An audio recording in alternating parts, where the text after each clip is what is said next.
Kalau Mbak Arzeti menyadari 2014 dan 2019 dipilih oleh rakyat, diberi kepercayaan oleh rakyat karena calon legislatif di Surabaya itu sangat banyak. Bahkan orang yang kemarin di 2014 terpilih, di 2019 pun ada yang tidak terpilih. Tetapi Mbak Arzeti terpilih. Apa sebetulnya rakyat kok bisa memberikan amanah tadinya? Masya Allah. Ini pertanyaannya luar biasa cambukan bagi aku. Kenapa terpilih? Karena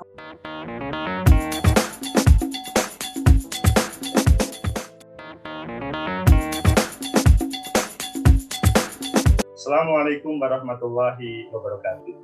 Salam sejahtera untuk kita semuanya. Bertemu lagi dengan Agus M. Fauzi Official. Hari ini kita kehadiran tamu yang super istimewa. Beliau itu publik mengenalnya sebagai modeling, pemain sinetron, artis papan atas di negeri ini. Namun pada 2 periode terakhir ini beliau mengeluti dunia yang sangat berbeda, yaitu sebagai wakil rakyat, anggota DPR RI. Ayo kita sapa beliau. Assalamualaikum, selamat datang Mbak Arzeti, pimpinan SDMAP di Agus M. Fauzi Official. Bagaimana kabarnya Mbak Arzeti? Bismillahirrahmanirrahim. Assalamualaikum warahmatullahi wabarakatuh. Selamat siang, malam, salam sejahtera buat kita semua. Masya Allah. Mas Agus matur suwun sangat sudah diundang dan alhamdulillah bisa bersilaturahmi di masa pandemi ini.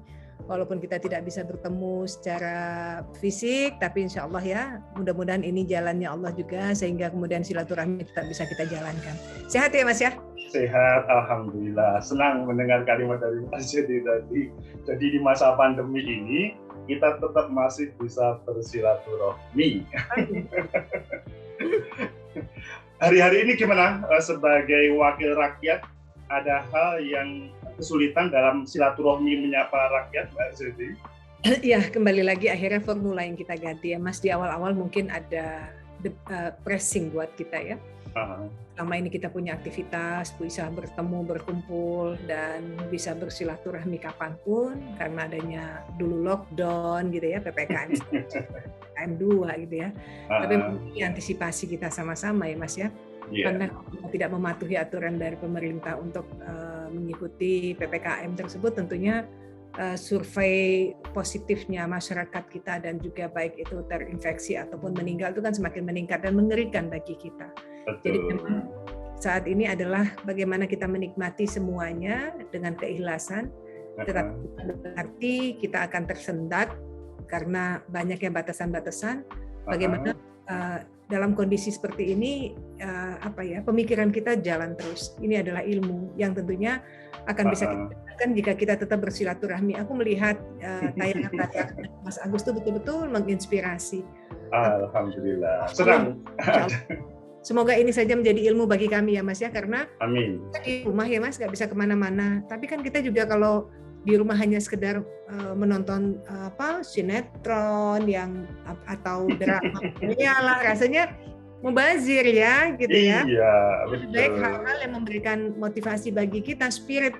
Karena saat ini kan kita capek loh, bosen gitu ya, Masya Allah. Dan akhirnya mengeluh gitu loh, jangan sampai kita termasuk hambanya Allah yang sering mengeluh gitu.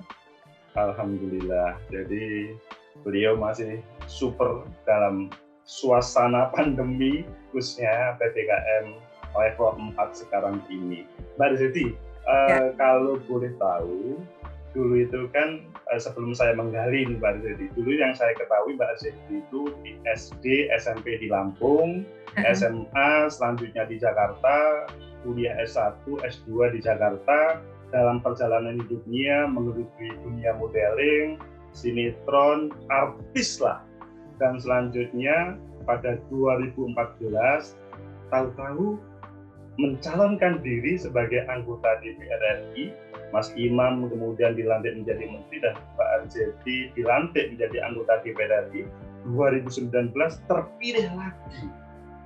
Apakah hal kehidupan ini pernah terbayangkan pada waktu di SMP, di SD, di SMA dahulu Mbak Arzeti? Ya, Masya Allah. Mungkin aku tuh termasuk tipikal orang yang menjalankan segala sesuatu itu mengalir. Okay. Artinya dulu waktu SD, SMP, SMA kalau ditanyakan cita-citanya apa? Dulu cita-citanya ingin jadi apoteker. Oh, apoteker. Justru gitu ya. Kenapa apoteker? Soalnya aku punya kakak perempuan yang dalam kondisi sakit itu diminumin obat susah banget, dan kita itu dari dulu tuh nggak terbiasa diminumin obat sama ibu. Kalau kita sakit itu selalu minumnya teh panas anget gitu ya. Dan aku sampai usia 32 tahun itu nggak tahu tuh yang namanya Panadol, nggak tahu yang namanya Insidal, nggak tahu gitu, karena memang nggak dikasih obat-obatan seperti itu oleh ibu gitu. Jadi imun kita sendiri yang bermain gitu loh. Kemudian pada saat kakakku sakit waktu itu dia harus minum obat, kondisinya waduh seperti layaknya terpasung ya Mas, mesti dipegangin kaki kanan kiri, sementara kita kecil ngelihat susah banget kita minum obat ya. Begitu tersiksanya kah gitu loh, sehingga kemudian Arseti Kazil berpikiran saya harus menjadi apoteker, saya akan bikin obat yang enak banget diminum gitu loh, karena bayangan kita minum obat itu mengerikan gitu ya. Jadi waktu itu gitu loh. Ternyata dalam permasalahan pun juga kalau sesuatu yang menyakitkan, ya itu harus kita telan. Layaknya kita minum obat ya Mas, karena justru obat itu menyembuhkan. Jadi kalau ditanya saat sekarang, apakah bermimpi dengan hal-hal yang akan tercapai gitu ya? Enggak.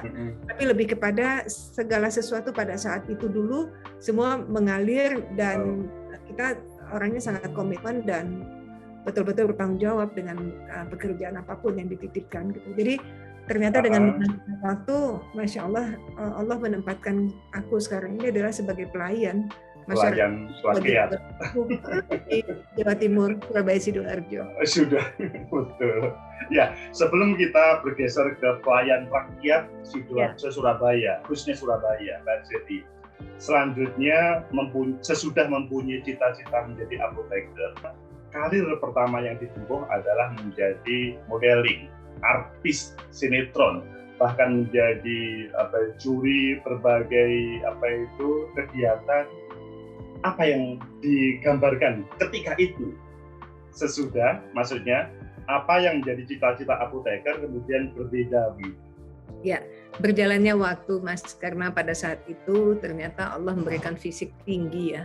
Jadi pada saat kriteria sebagai seorang model itu kan memiliki tinggi pada saat itu. Jadi, ternyata kita disekolahkan ke sekolah modeling di Oki Asokawati, kemudian berjalanlah waktu kita. Tetapi pada saat dengan berjalannya waktu itu ternyata di dalam dunia entertainment itu dunia yang penuh dengan persaingan positif ya. Artinya keberadaan kita di sana itu setiap hari itu terpacu untuk menjadi yang terbaik. Artinya dan padatnya jadwal itu kita harus pintar memanage gitu. Support sistemnya harus ada. Jadi dengan kondisi kita yang luar biasa padatnya, tapi kita tidak boleh yang namanya pada saat mengiyakan satu kegiatan, menjanjikan jam segini dan kita harus datang apapun itu akal-akalannya. Artinya di Jakarta mungkin dalam kondisi macet, tapi karena kita sudah menjanjikan, akhirnya kita harus berputar otak, wah kalau nggak bisa nih saya dalam berkendaraan misalnya Mas ya macet, aku bisa turun naik Gojek gitu ya. Yang penting pada saat datang ke tempat acara itu masih on time.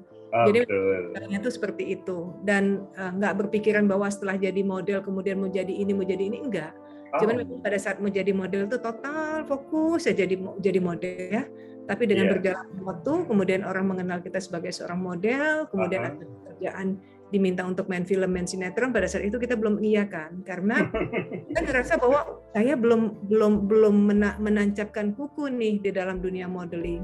Jadi artinya kita harus fokus dulu di dalam dunia modeling. Baru kemudian kita pindah menjadi pemain sinetron, menjadi pemain film, kemudian presenter. Setelah menikah ternyata panggung sebagai pekerja seni itu harus berbeda, di mana aku sudah menjadi seorang ibu. Kemudian menjadi pengisi seminar, ngisi seminar, menjadi peran seorang ibu gitu ya. Jadi presenter tapi acaranya lebih kepada edukasi gitu. Jadi perubahan-perubahan itu sebetulnya bukan kita yang setting, tapi perubahan itu adalah kondisi dan keadaan dan karena jalannya Allah gitu loh. Jadi kalau sekarang ternyata setelah kita menikah kita pengen jadi bukan kita yang pengen ya. Ternyata alhamdulillah dijalankan Allah ke panggung di mana bukan kita yang ada di depan lagi, tapi panggung di mana kita yang ada di belakang. Oke, jadi mengalir sesuai dengan takdir Allah meskipun tidak tahu apa yang akan terjadi gitu Mbak Zeti ya.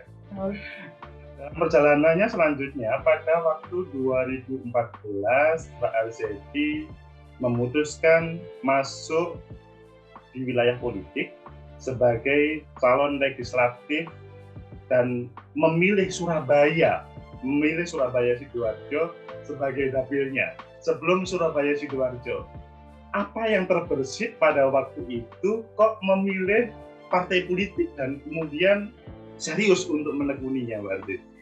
Ya, kenapa milih Surabaya Sidoarjo? Pertama karena suami saya orang Surabaya. Oke. Jadi suami meminta saya untuk ada di daerah beliau, gitu ya. Oke. Dan kebetulan juga partaiku, Partai Kebangkitan Bangsa adalah keluarganya adalah Nahdien.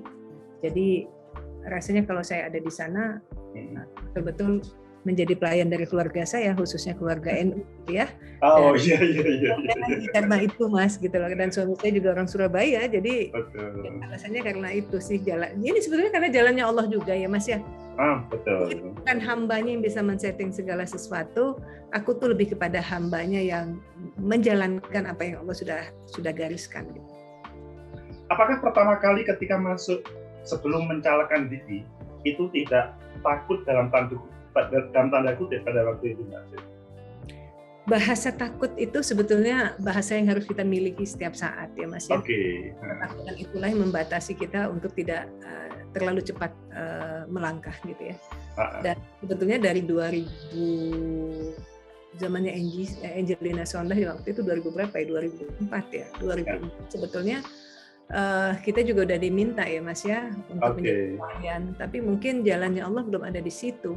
Ternyata rezeki saya ada di PKB gitu ya, karena pada saat itu ketua umumku ya, itu betul-betul menginspirasi dan beliau adalah pemimpin yang betul-betul boleh dikatakan helpful sekali buat masyarakat. Beliau adalah orang yang pada saat bicara berkomitmen bertanggung jawab penuh gitu loh. Itu juga yang membuat kita juga kayaknya saya harus ada di keluarga Partai Kebangkitan Bangsa nih, karena figur ketua umumnya juga figur yang sangat dibutuhkan gitu. Seandainya memilih Jakarta, mungkin akan lebih welcome karena kan Mbak Arzeti kan sebagai artis, sinetron, modeling, kemungkinan kalayak muda akan lebih dekat ke Mbak Arzeti dibanding Surabaya, meskipun memang keluarga ada di situ. Tapi bagaimana? Kan di sini bicara adalah bukan nafsunya kita, tapi bagaimana kita melayani dan artinya fokusku itu adalah lebih kepada keluargaku gitu ya. Kalau aku di Jakarta kan egoku yang bermain gitu loh, kemudahan-kemudahan yang didapat. Tapi di sini bagaimana peranan kita itu betul-betul termaksimalkan dengan keberadaan kita pada saat kita ada di pusat, kemudian kita akan turun ke keluarga saya khususnya di Surabaya Sidoarjo, itu rasanya bagi kita kodratnya di situ ya gitu loh. Artinya kodrat perempuan tuh apa sih? Nah, itu kasar seperti itu gitu loh. Bukan kodrat perempuan itu di mana misalnya ini adalah langkahnya laki-laki, kemudian saya ada di situ gitu. Bukan, tapi kodratnya perempuan itu adalah saya harus ke keluarga saya gitu loh. Saya harus menjadi pelayan bagi keluarga saya. Kalau saya masuk ke rimba yang bukan keluarga saya, kok rasanya mubazir gitu loh. Ya, Mas? Mubazir kalau memang tidak masuk ke wilayah itu. Dalam perjalanannya, maksudnya sebelum terlihat apakah KPU memutuskan Mbak Arzeti pada waktu itu terpilih atau tidak. Apakah pada sebelum 2014, maksudnya 2013 atau 2014 sebelum bulan April, itu sudah ada bayangan, nanti saya terpilih atau nanti saya tidak terpilih. Bagaimana bayangan pada waktu itu? Ya, Masya Allah ya, karena kita tipikal orang yang adalah pada saat melakukan pekerjaan itu, pikiran kita adalah saya on the track. Yang paling penting adalah maksimalnya kita, ya, dari tangannya Allah dan Allah yang berkehendak segala sesuatu. Jadi pada saat kita sudah melakukan yang terbaik, sehingga kemudian ikhtiar kita sudah berjalan di jalannya Allah, kemudian kita pasrah kepada Allah. Dan sebetulnya kalau kita bicara politik ini, aduh politik ya politik, jangan disebut politik apa gitu bahasanya ya. Oh ya Mas ya, rasanya segala sesuatu itu emang garis tangannya Allah juga, dan semua adalah kuasanya Allah. Kita bisa melakukan segala sesuatu itu karena Allah. Dan dunia kan karena Allah tuh. Oh, subhanallah. Anakku, mereka kalau udah lihat emaknya di rumah, udah deh. Sini. Ini anak yang keberapa, Mbak Arzetti? Anak yang kedua. Anak yang kedua, oh luar biasa. Jadi tahu bundanya tampil itu pasti suka sekali gitu ya Mbak Arzetti. Bukan, beliau tuh selalu setiap kalau ada ibunya dimanapun gitu ya, pasti akan nyariin. Kalau ibunya di kamar gitu pasti, ibu di mana Mbak gitu. Habis lagi sekolah keluar itu cuman, ibu di mana Mbak. Pokoknya ngeliat ibunya aja nih, udah saya tuh masuk lagi, udah cuman ngeliat aja. Jadi bunda-bundanya pasti idola, betul, idolanya bagi sang anak. Masya Allah, pasti. Doanya Mas. Itu luar biasa. Alhamdulillah, itu luar biasa itu. Bismillah. Kita masih memperdalam yang 2014 Mbak Arzetti. Jadi sesudah kemudian yakin, apa yang dilakukan Mbak Arzetti untuk menyapa masyarakat Surabaya dan Sidoarjo pada waktu itu? Apakah yang paling disapa itu adalah keluarga dekat atau generasi muda yang suka modeling dan dunia sinetron, atau apa sehingga kemudian pada waktu itu mempunyai suara yang sangat cukup gitu Mbak Arzetti? Masya Allah, ya Masya Allah, ini sebetulnya pertanyaan ini adalah pengingat juga bagi aku ya, karena memang sebetulnya aku ini kan pelayan bukan pekerja seni. Kalau pekerja seni mungkin lingkupnya adalah orang-orang seni, tapi di pelayan itu dari atas sampai bawah, artinya dari keluarga saya yang memiliki pekerjaan sebagai pengajar, pendidik gitu ya, sebagai perawat, sebagai tenaga kesehatan. Jadi semua cakupan itu adalah keluarga yang betul-betul berperan pada saat kita didorong untuk ada di DPR atau di pusat ini Mas. Jadi bukan spesifik di mana pekerja seni atau modeling atau desainer atau keluarga, enggak, tapi semua cakupan yang ada di keluarga saya Surabaya Sidoarjo itulah keluarga saya. Mereka itulah yang harus kita harus apa ya Mas ya, kita perhatikan dan kita layani dengan sebaik-baiknya, karena dengan dorongan mereka lah sehingga kita ada di sini gitu loh Mas, dan kita nggak boleh memilih gitu loh, karena memang kita kan terpilih, kita dipilih bukan kita yang memilih gitu. Betul, dipilih, diputuskan di dapil Jatim 1 dan kemudian harus mendekati di sana. Dalam perkembangannya Mbak Arzetti, pada waktu itu apakah maksudnya keluarga sangat welcome? Sekali lagi, tadi saya belum mengungkap kehadiran Mbak Arzetti di dunia politik. Kadang-kadang ada yang kemudian sangat welcome dan mensupport, tetapi kadang-kadang ada yang ya udah bekerja sendiri sana, nanti kalau terpilih kami bantu, kalau enggak ya sudah. Gimana itu? Masya Allah, itu menarik juga ya formula itu. Artinya hal-hal yang membuat kita termotivasi itu justru menjadi pecut ya Mas ya, menjadi cambuk. Tetapi memang di sini kan pada dasarnya keluarga kita itu keluarga yang warm, keluarga yang hangat, mereka support gitu ya. Susah senang itu sama-sama. Jadi pada saat meminta doa restu, sungkem kepada orang tua gitu, cuci kaki mereka, kemudian sungkem ke mereka gitu. Ada rasa gini, ya Allah, keluarga saya merestui ya Allah. Yakin ya Allah, jika keluarga merestui, Engkau pun akan membuka pintu kemudahan bagi hamba-Mu yang mendapatkan restu dari orang-orang yang mencintai, termasuk kedua orang tuanya. Di awal pertama kali itu support dari orang tua itu tuh yang bikin aku tuh sangat nyaman banget pada saat melakukan kegiatan-kegiatan pada saat di dapilku itu Mas. Bukan mereka sendiri pun juga bukan tipikal yang ya sudah jalanin aja, udah itu kan keputusan kamu, lakukan aja sendiri ya. Katakan begitu. Ternyata enggak, Masya Allah, didoakan ibuku terutama itu nggak pernah lepas dari ngapunten, mohon maaf gitu, dari jam 2 subuh sampai sholat duha dia selalu di atas sajadahnya mendoakan kita. Kita termotivasi terus, ya Allah, begitu indahnya doa ibu saya, sehingga kemudian saya harus bekerja lebih baik lagi. Jangan sampai saya mempermalukan ibu saya gitu loh. Bahasa itu sih yang sebetulnya ada di mindsetnya kita gitu. Subhanallah, luar biasa support dari keluarga ya. Masya Allah, Masya Allah. Jadi memang ya harus dikerjakan. Betul. Tetapi Mbak Zeti, faktanya pada waktu itu sebelum Mas Imam dilantik menjadi menteri, Mbak Arzeti itu kan kebetulan nomor sekian, belum langsung terpilih. Apa perasaan pada waktu itu? Marah, menerima, gondok, atau bagaimana Mbak Arzeti? Ada, Masya Allah. Karena memang pada saat itu kan kita bekerja sama ya, sama Mas Imam kebetulan sekjen. Jadi memang saling support gitu ya Mas ya. Dan tidak ada gambaran bahwa Mas Imam jadi menteri, kita ada di pusat, itu nggak ada sama sekali. Tapi memang pada saat pada saat penghitungan suara itu pun kita saling support gitu ya, karena memang dia juga orang yang sangat baik, sangat welcome gitu ya. Dan memang kalau kita melihat figur orang baik itu pastinya kita juga terimbas energi positifnya gitu loh. Jadi pada saat itu di kami sendiri pun juga di PKB juga tidak ada tuh yang namanya gontok, kesel, marah. Enggak Mas. Yang paling penting adalah PKB masuk gitu ya Mas ya. Nah, ini adalah tanggung jawab kami sama-sama gitu ya. Jadi lebih kepada bagaimana peranan kami untuk membesarkan partai kebangkitan bangsa itu adalah betul dikedepankan untuk mensejahterakan masyarakat. Lebih kepada itu sih, bukan lebih kepada ambisi pribadi gitu loh Mas.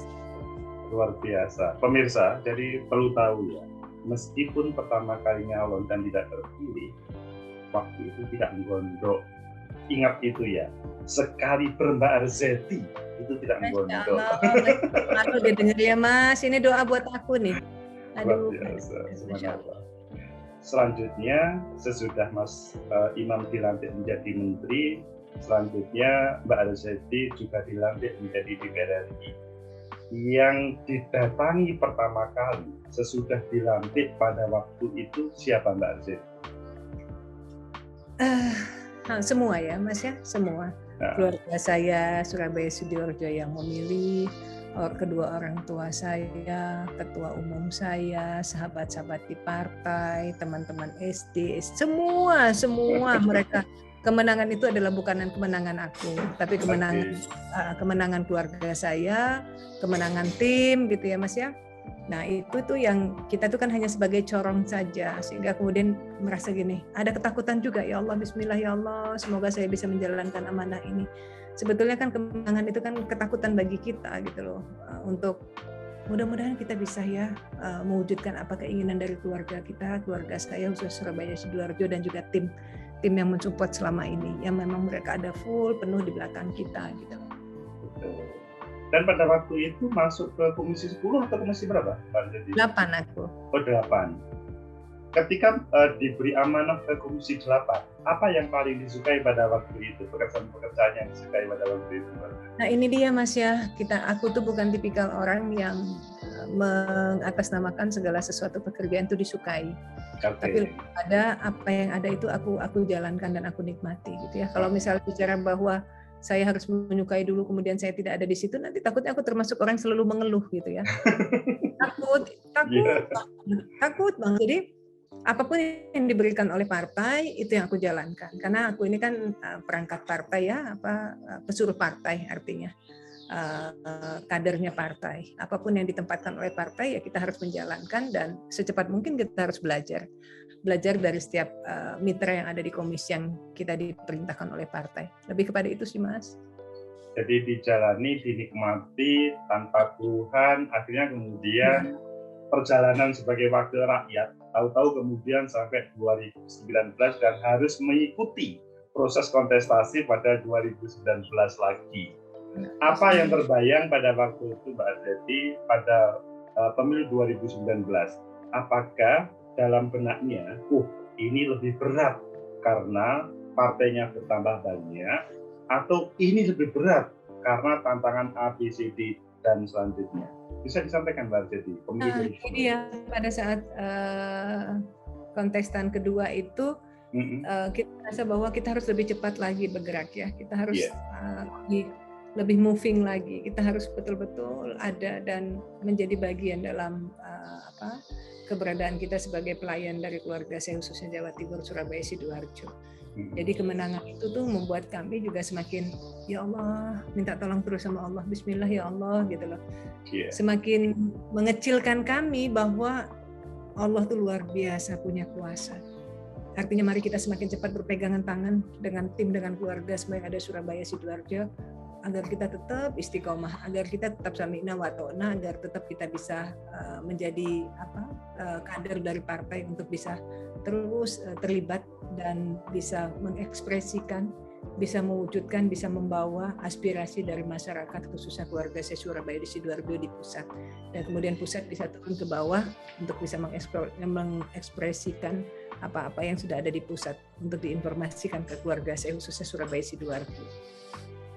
Untuk menyapa masyarakat, taruhlah pemilih yang sering berkomunikasi dengan Mbak Arizeti, itu dengan cara pengajian atau menggunakan berbagai kursus modeling atau dengan sapaan yang lain, Mbak Arizeti?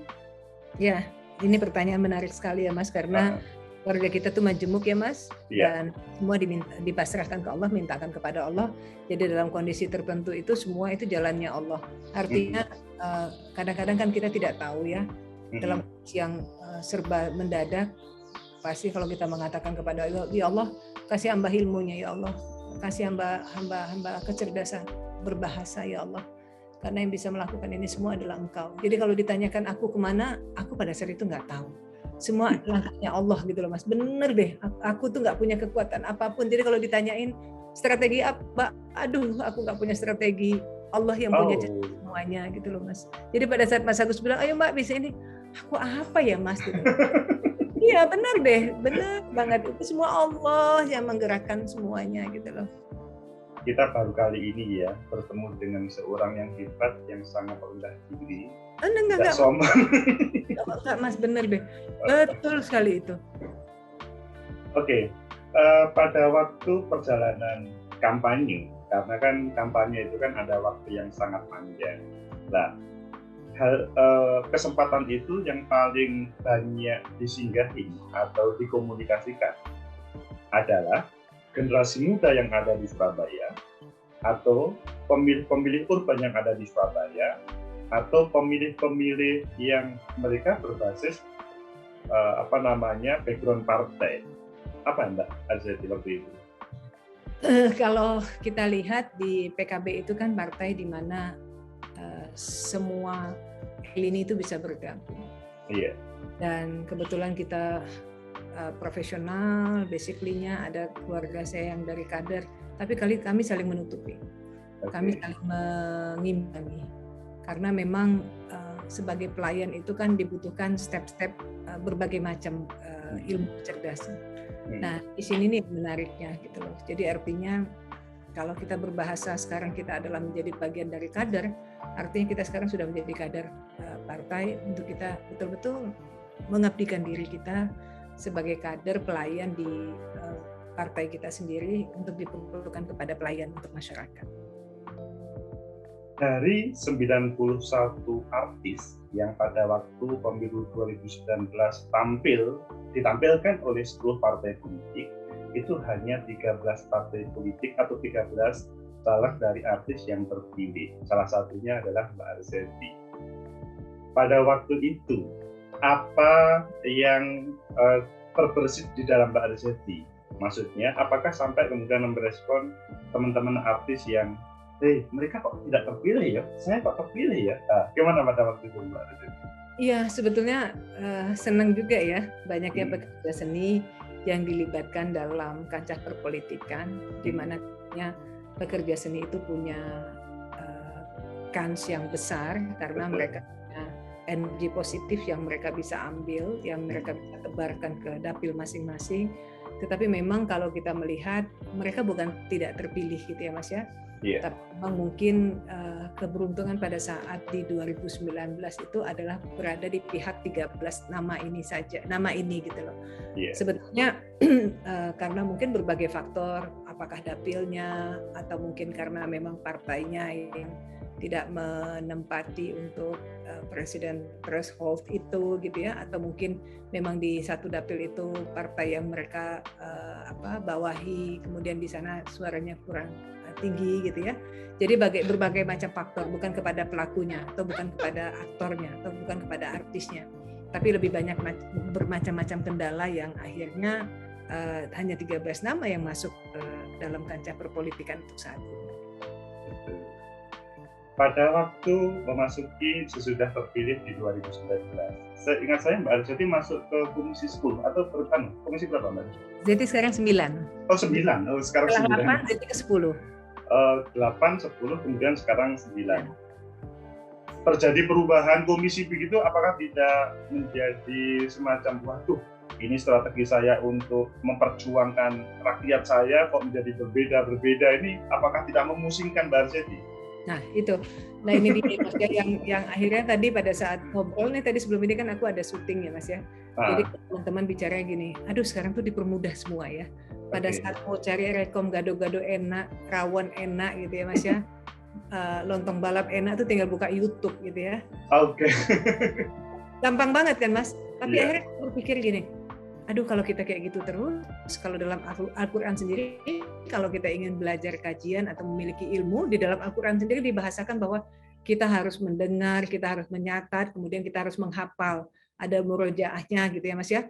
Jadi jangan digampangin, kembali ke basic lagi gitu loh. Jadi pada saat sekarang kita dikasih kesempatan oleh partai untuk ada duduk di komisi yang berbeda, jangan mengeluh gitu loh, tapi bagaimana kita cepat berlari untuk beradaptasi dan mencari ilmunya.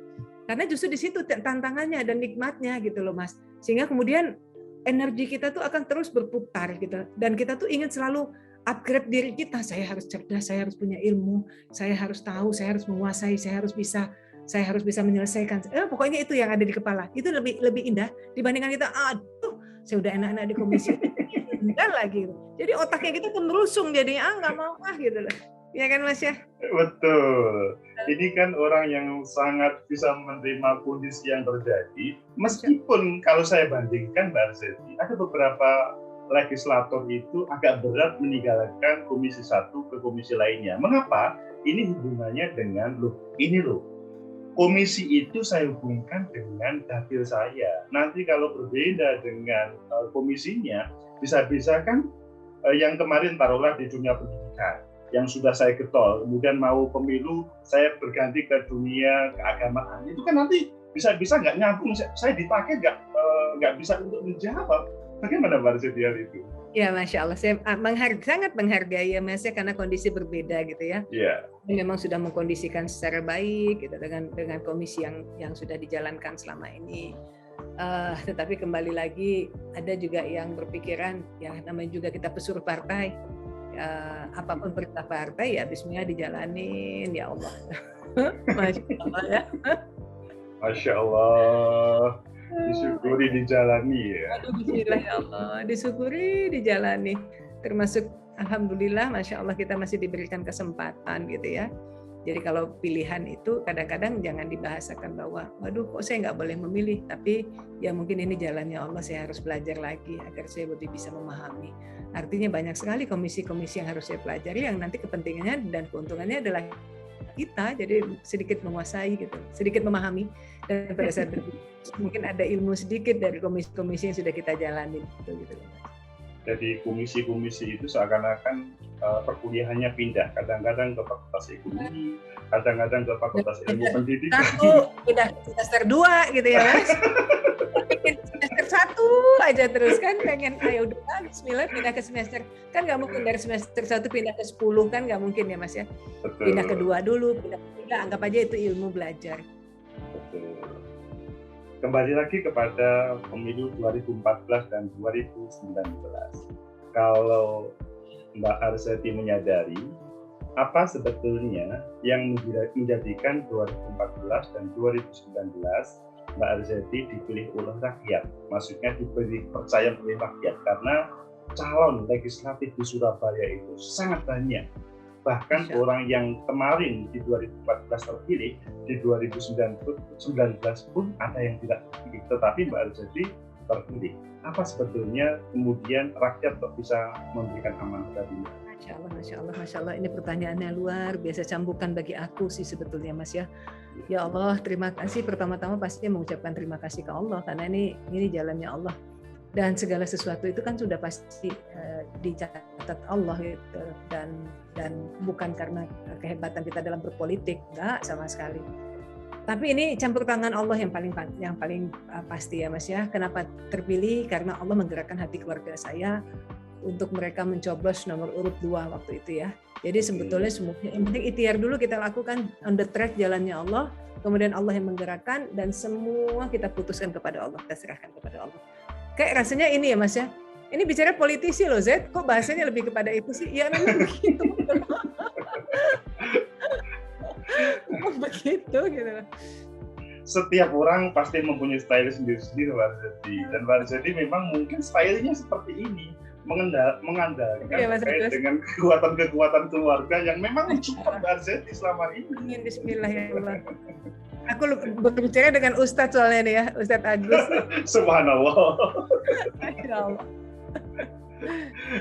Selanjutnya Mbak Arzeti, kan sampai hari ini masih bergelut juga di dunia lamanya. Taruhlah modeling, apakah agensinya saja atau juga modelingnya, begitu juga terkait tadi katanya juga sesudah syuting sebelum kegiatan ini. Nah, yang saya tanyakan adalah apa kenikmatan Mbak Arzeti menjadi wakil rakyat itu dibandingkan dengan sebagai ya profesi lamanya? Amin. Ya, segala sesuatu itu tidak ada yang abadi dan kekal ya Mas. Dimana dulu mungkin kalau kita bicara mengenai keinginanku ada di dalam dunia bekerja seni itu rasanya pengen ada di situ aja ya. Tapi ternyata dengan bertambahnya usia aku harus ada panggung lain yang namanya pernikahan. Aku harus ada panggung lain yang namanya anak. Aku harus ada panggung lain yang mana tanggung jawab sebagai ibu gitu ya. Nah peranan itu ternyata harus berputar. Kemudian sekarang masuk ke pelayanan masyarakat. Apa kenikmatannya? Sebetulnya segala sesuatu itu semua nikmatnya tuh luar biasa kalau kita mensyukuri. Pada saat di dalam dunia pekerja seni, waktu itu adalah bicara kepentingannya adalah untuk kita sendiri. Tapi saat sekarang kita bukan ada di depan panggung lagi, tapi kita di belakang panggung, dan tanggung jawab kita itu besar sekali. Di situ mudah-mudahan jalannya Allah untuk diberikan rezeki bagi anak-anak. Artinya pada saat ibunya bekerja, anak-anak ditinggal di rumah, kemudian ternyata ibunya diberikan ilmu. Oh, anakmu lebih baik kamu masukin ke pondok pesantren Arzeti, kata Allah gitu ya. Karena kamu punya tanggung jawab di Surabaya Sidoarjo. Pada saat anak-anak dimasukkan ke ke pondok pesantren, ternyata ilmu agamanya di sana luar biasa ya, dibandingkan dididik oleh ibunya tidak begitu tahu tentang ilmu agama. Jadi memang ini semua jalannya Allah Mas. Jadi kalau bicara dikatakan nikmatnya apa Z pada saat di Senayan, nikmatnya luar biasa, bukan hanya untuk diriku dan untuk keluargaku, juga untuk anak-anakku semuanya. Ini adalah amanah yang sangat besar yang harus selalu kita tawadukkan gitu ya Mas ya, yang harus selalu kita mintakan kepada Allah untuk selalu jangan melepaskan rasa sayangnya Allah dengan amanah yang dititipkan kepada kita ini agar kita tetap on the track di jalannya Allah. Itu sih Mas, simpel banget ya hidupku ya. Tapi sangat mendalam. Hanya saja Mbak Arzeti, ini kan para pemirsa itu kadang-kadang juga tertarik sih menjadi calon legislatif, tetapi kadang-kadang melihat, loh ini kok konflik, ada partai-partai ini berebut saja. Konsepnya mereka berebut, konflik, tetapi Mbak Arzeti menikmati di Senayan. Sebetulnya bukan berebut ya Mas, boleh dikatakan politik itu adalah seni ya, di mana kita berkompetisi untuk bisa menyuarakan kepentingan dari dapil kita masing-masing. Artinya setiap dapil itu kan berbeda kepentingannya. Mungkin kalau kita bicara mengenai Blitar, Malang,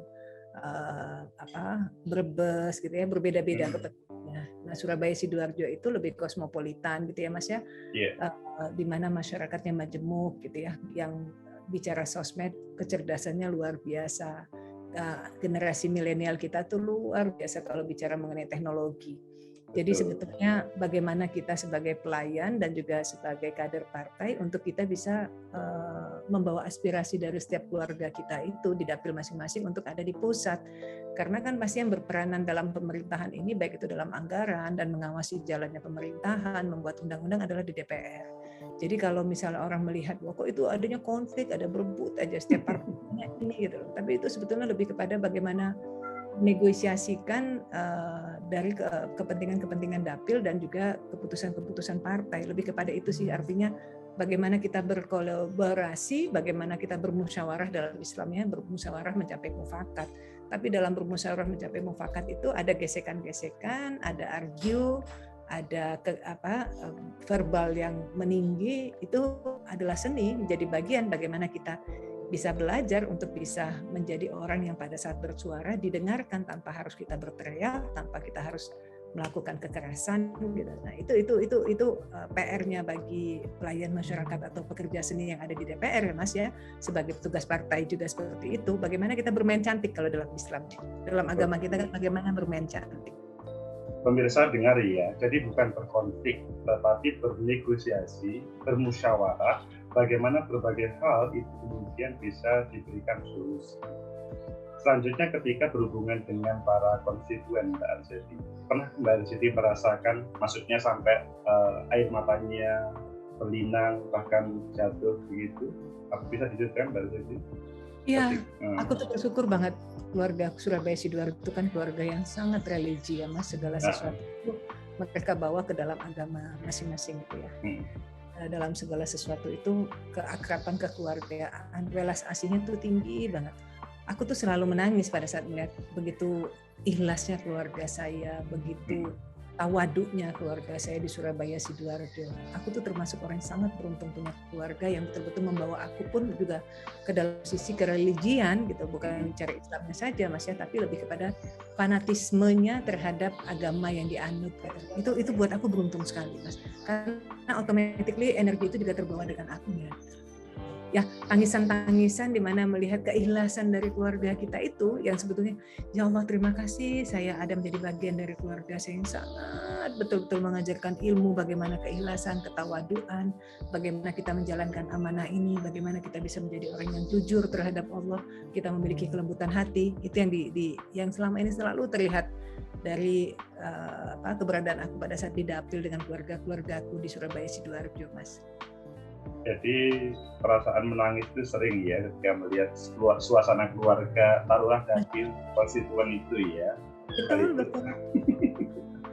Selanjutnya Mbak Arseti, di dalam proses ketemu juga itu tadi, apakah atau mungkin bisa diekspresikan yang paling membuat Mbak Arseti sangat senang selama 2 periode di DPR ini, bisa diceritakan Mbak Arseti? Jadi ketemu konstituen, itu bisa diceritakan yang sangat senang. Ya, setiap momen, setiap nikmat kesulitan di dapil di Surabaya Sidoarjo itu adalah momen yang paling menyenangkan. Kehadiran kita, kedatangan kita, kebersamaan kita, terus keterlibatan kita, cintanya keluarga kita, doanya keluarga kita, itu yang paling menyenangkan buat aku ya. Kalau dideskripsikan dengan hal yang terlihat di kasat mata, itu rasanya tidak bisa tergantikan dengan rasa. Yang penting aku merasakan bahwa betapa ikhlasnya keluarga saya menitipkan amanah itu kepada saya, kepada aku. Jadi itu yang membuat aku momen yang sangat indah, momen yang sangat menyenangkan. Mbak Arseti, ini sudah panjang lebar kita, tetapi saya butuh satu closing statement untuk pemirsa ini. Pemirsa itu pertama menjadikan Mbak Arseti sebagai public figure sebagai taruhlah sebagai modeling, artis, tetapi yang kedua adalah juga sebagai politisi. Nah, tetapi mereka itu, pemirsa ini juga butuh motivasi untuk meraih masa depannya. Minta tolong disampaikan closing statement Mbak Arseti. Betul. Pertama-tama dari hati dalam aku mengucapkan terima kasih dulu dengan adanya YouTube dari Mas Agus ini. Sebetulnya kalau aku bicara sendiri ya, pasti banyak sekali bahasa-bahasa yang disampaikan oleh figur atau tokoh-tokoh lainnya. Tapi yang paling saya mengatakan bahwa kami berterima kasih dengan adanya fasilitas ini. Mas Agus buat YouTube ini tentunya banyak sekali spirit-spirit yang diberikan oleh bermacam-macam figur tokoh yang sudah Mas tampilkan dan Mas wawancarai. Jadi artinya saya sebagai pribadi yang dilibatkan di sini pun mengucapkan terima kasih, karena sebelumnya juga Zeti juga melihat wawancara yang sudah Mas lakukan itu juga menginspirasiku. Artinya saat ini bagaimana kita menjadi pengguna IT yang cerdas, bagaimana kita bisa memilih konten-konten yang menarik yang justru membuat kita menjadi spirit dan semangat, termotivasi, karena yang paling penting adalah ke depannya kita melakukan hal-hal yang positif. Jadi kalau kita bicara mengenai dunia itu tidak akan pernah kita capai dengan kedua tangan kita, tapi kita capailah akhirat kita. Bagaimana kita mencapai akhirat? Melihat YouTube dengan inspirasi yang baik, yang menarik, yang tentunya akan menjadikan mindset kita, pikiran kita akan terpecah untuk lebih kepada fokus ke hal-hal yang akan membawa kita ke akhiratnya Allah. Jadi yang paling pertama adalah semangat kita untuk membenahi diri kita, hijrah menjadi orang yang tadinya biasa menjadi luar biasa dengan melihat figur-figur yang selalu kita cari untuk menjadikan motivasi kita. Paling itu ya Mas ya. Jadi kalimat akhir dari Marzeti yaitu bagaimana melihat contoh-contoh positif dari para tokoh-tokoh hebat selanjutnya bisa menjadi tauladan bagi perjalanan hidup para pemirsa semuanya. Luar biasa Mbak Arzeti, terima kasih Mas Agus. Terima kasih juga YouTube-nya Mas Agus. Aku juga luar biasa bangganya. Dirimu tuh tidak pernah lelah untuk mencari, karena gini ya. Siapapun dikejar yang memang menginspirasi. Bahasanya sampai dalam hati gini, Masya Allah nih Mas Agus ini luar biasa ya. Sebetulnya konten ini kan bukan untuk Mas Agus, tapi untuk disebar ke masyarakat. Kami yang berterima kasih ya Mas ya. Jangan pernah lelah, terus mengejar orang-orang yang menginspirasi. Sehat selalu ya Mas. Sehat selalu. Sangat senang mendapat apresiasi dari Mbak Arzeti, anggota DPRRI yang pada saat ini bersedia untuk menyampaikan ke kita terkait dengan tips trik untuk sukses meraih masa depan. Semoga kita karena kita mampu bersama-sama ya Mas. Amin. Tetap kesehatan Mas, jangan lupa biar pandemi lalu. Ini karena di tempat sendiri maka betul, aku pakai masker juga. Siap, terima kasih banyak Mbak Arzeti atas semuanya. Semoga Mbak Arzeti sehat selalu dan selalu bisa bersama-sama keluarga menyapa para konstituennya. Yang lebih penting adalah memberikan sumbangsih untuk negeri ini untuk lebih baik. Amin. Sekali lagi terima kasih pemirsa. Itulah diskusi kita dengan Mbak Arzeti. Semoga bermanfaat. Like, subscribe, comment, and share. Sampai jumpa. Waalaikumsalam warahmatullahi wabarakatuh. Like, subscribe, and share. Assalamualaikum Mas Agus. Waalaikumsalam. Terima kasih. Sehat selalu.